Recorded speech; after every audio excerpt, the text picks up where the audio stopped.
Hello, family, once again. Let's talk about the differences between growing up as a scapegoat versus growing up as a golden child. All right, let's go.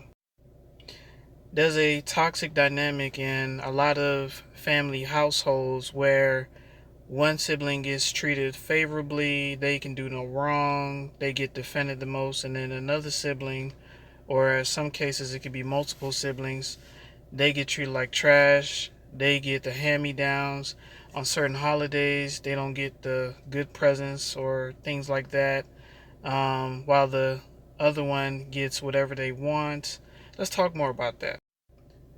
I can personally tell you that growing up as a scapegoat, you have been placed a lot of responsibility. You was in charge of being a parent and sometimes raising somebody else's kids, taking care of somebody else's kids.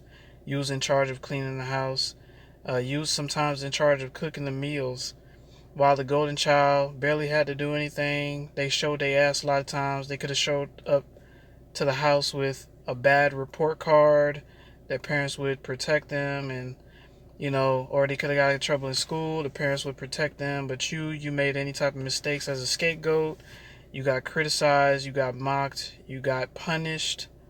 It's almost as if you were in a strict environment while you watch some of your siblings get to reign supreme in their reign of terror. That's the difference between a scapegoat and a golden child. Let's talk more about that.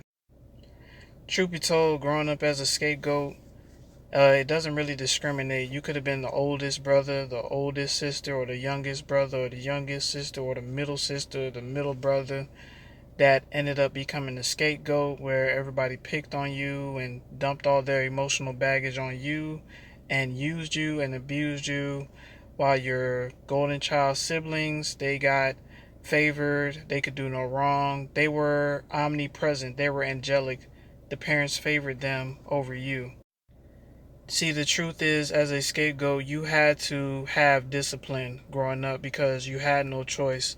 You were forced to do the right thing. You didn't have a chance or room for error.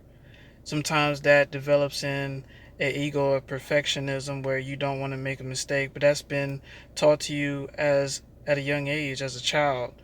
Meanwhile, the golden children grow up to have really big egos. They're really bratty. They don't have much discipline. They may have more material stuff than you temporarily, but overall, that's as far as they'll go in life. But you and your discipline, you'll rise to new heights. Just give it some time.